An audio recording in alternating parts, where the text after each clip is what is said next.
जय हिंद साथियों, मेरा नाम है खुशबू और आप सभी का स्वागत है मेरे यूट्यूब चैनल पर।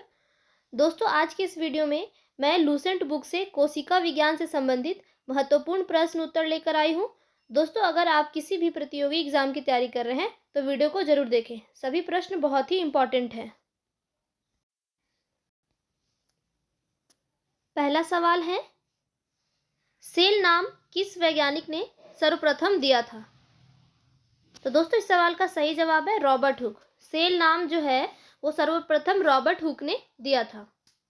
अगला सवाल है, कौन सी रचना जंतु कोशिका को वनस्पति कोशिका से विभेदित करती है? सही जवाब है सेंट्रियोल।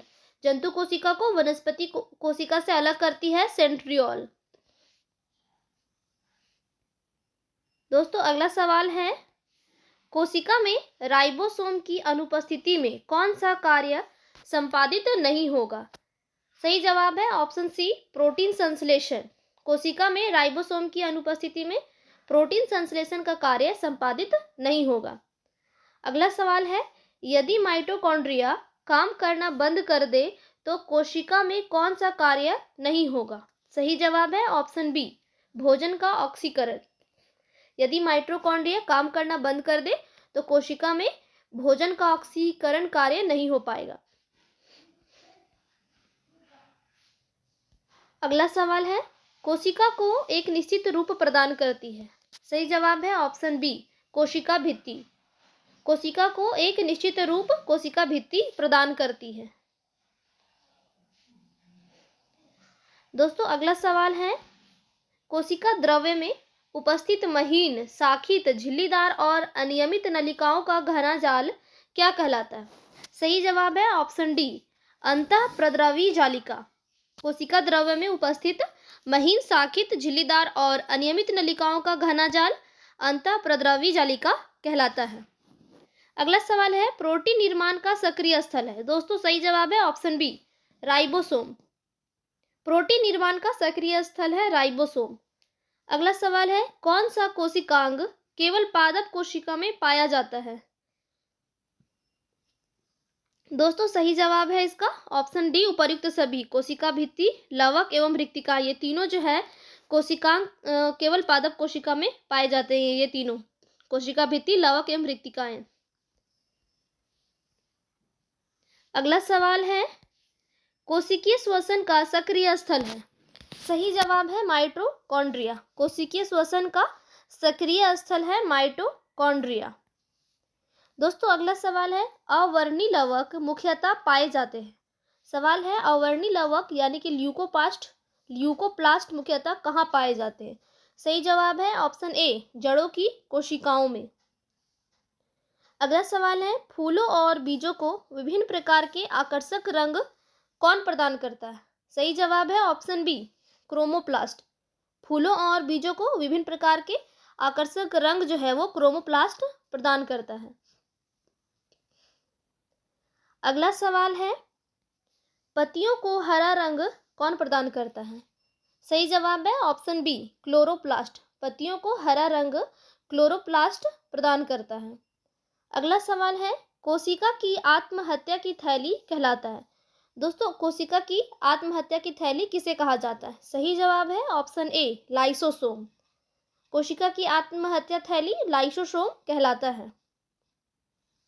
अगला सवाल है, लाइसोसोम में पाया जाने वाला वह एंजाइम जिनमें जीव द्रव्य को घुला देने या नष्ट कर देने की क्षमता होती है, क्या कहलाता है? सही जवाब है option D, hydrolytic enzyme. Lysosome में पाया जाने वाला वह एंजाइम जिनमें जीव द्रव्य को घुला देने या नष्ट कर देने की क्षमता होती है, हाइड्रोलाइटिक एंजाइम कहलाता है। अगला सवाल है, 80% से अधिक सेल कोशिका में पाया जाने वाला पदार्थ है? सही जवाब है ऑप्शन डी, जल। कोशिका में 80% से अधिक जल पाया जाता है। अगला सवाल है, निम्नलिखित में से किसने यह मूल अवधारणा प्रस्तुत की थी कि सभी जीव कोशिकाओं के बने हुए हैं? दोस्तों, इस सवाल का सही जवाब है ऑप्शन डी, 2 एवं 4। स्लाइडेन एवं टी स्वान ने यह अवधारणा प्रस्तुत की थी कि सभी जीव कोशिकाओं के बने हैं। अगला सवाल है, किसकी उपस्थिति के कारण किसी पादप कोशिका और पशु कोशिका में अंतर पाया जाता है? तो दोस्तों इसका आंसर है ऑप्शन बी, कोशिका भित्ति। कोशिका भित्ति की उपस्थिति के कारण पादप कोशिका और पशु कोशिका में अंतर पाया जाता है। अगला सवाल है, गोल्जी काय का प्रमुख कार्य है? दोस्तों गोल्जी काय का जो प्रमुख कार्य है वो स्रावी है। क्या है? स्रावी। अगला सवाल है, निम्नलिखित में से कौन सा कोशिकांग डीएनए रखता है?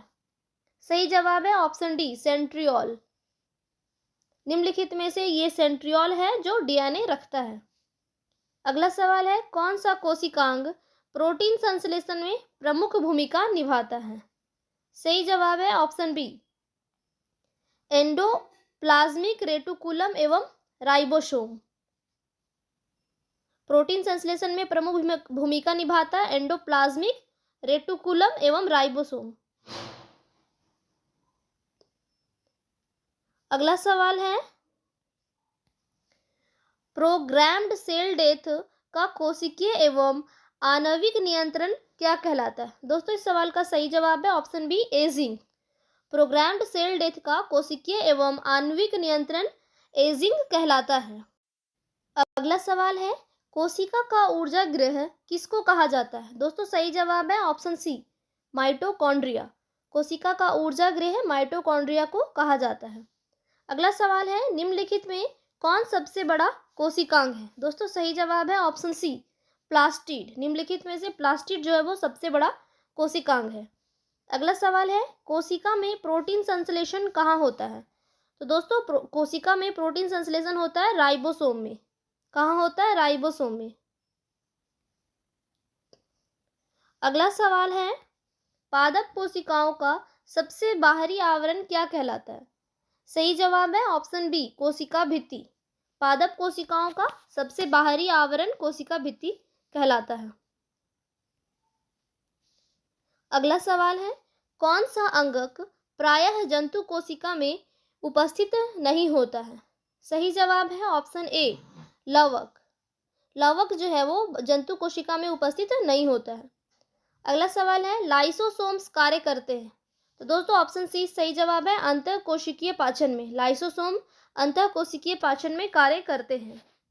अगला सवाल है, कोशिका भित्ति सेल वॉल होती है, यानी कि कोशिका भित्ति होती है, तो सही जवाब है ऑप्शन ए, पारगम्य। कोशिका भित्ति होती है पारगम्य। अगला सवाल है, माइटोकॉन्ड्रिया का भीतरी वलन कहलाता है? दोस्तों सही जवाब है ऑप्शन ए, क्रिस्टी। माइटोकॉन्ड्रिया का भीतरी वलन कहलाता है क्रिस्टी। अगला सवाल है, माइटोकॉन्ड्रिया किसमें अनुपस्थित होता है? सही जवाब है ऑप्शन सी, जीवाणु। माइटोकॉन्ड्रिया जीवाणु में अनुपस्थित होता है। अगला सवाल है, जीव द्रव्य शब्द का प्रयोग सर्वप्रथम किसने किया था? सही जवाब है ऑप्शन बी, पुरकिंजे। जीव द्रव्य शब्द का प्रयोग सर्वप्रथम पुरकिंजे ने किया था। अगला सवाल है, जीव द्रव्य जीवन का भौतिक आधार है, यह किसका कथन है? सही जवाब है हक्सले। जीव द्रव्य जीवन का भौतिक आधार है, यह कथन है हक्सले का।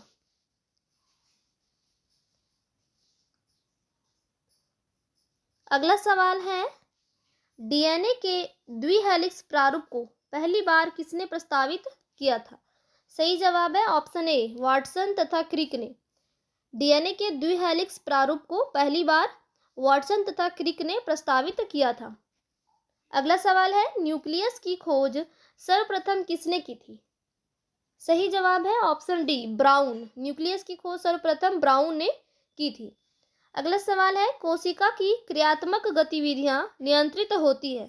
दोस्तों कोशिका की क्रियात्मक गतिविधियां केंद्रक के द्वारा नियंत्रित होती है। किसके द्वारा नियंत्रित होती है? केंद्रक के द्वारा।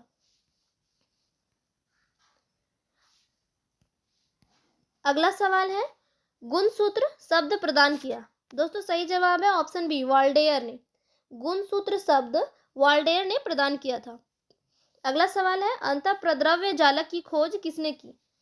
सही जवाब है ऑप्शन बी, पोर्टर ने। अंतःप्रद्रव्य जालक की खोज पोर्टर ने की। अगला सवाल है, इलेक्ट्रॉन सूक्ष्मदर्शी की खोज किसने की थी? सही जवाब है नॉल तथा रस्का ने। इलेक्ट्रॉन सूक्ष्मदर्शी की खोज नॉल तथा रस्का ने की थी।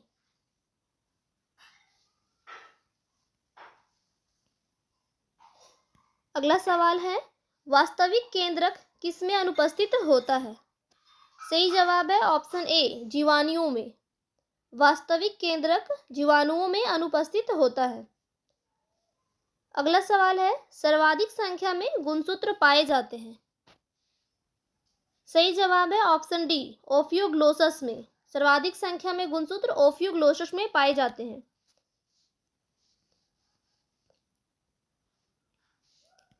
अगला सवाल है, कोशिका का जीवित अंश जीव द्रव्य कहलाता है। यह किससे बना होता है? सही जवाब है ऑप्शन डी, कोशिका द्रव्य, केंद्रक द्रव्य और अन्य कोशिकांग। कोशिका का जीवित अंश जीव द्रव्य कहलाता है और जीव द्रव्य बना होता है कोशिका द्रव्य, केंद्रक द्रव्य और अन्य कोशिकांग से। अगला सवाल है, कोशिकीय व आणविक जीव विज्ञान केंद्र कहाँ स्थित है? दोस्तों सही जवाब है ऑप्शन डी, हैदराबाद। कोशिकीय व आणविक जीव विज्ञान केंद्र हैदराबाद में स्थित है। अगला सवाल है, निम्नलिखित में से सबसे छोटी कोशिका है? सही जवाब है ऑप्शन ए, माइकोप्लाज्मा। सबसे छोटी कोशिका है माइकोप्लाज्मा। अगला सवाल है, कोशिका के बारे में निम्नलिखित में से कौन सही नहीं है? सही जवाब है ऑप्शन डी, सभी देह ऊतकों में एक ही प्रकार की कोशिकाएं विद्यमान हैं।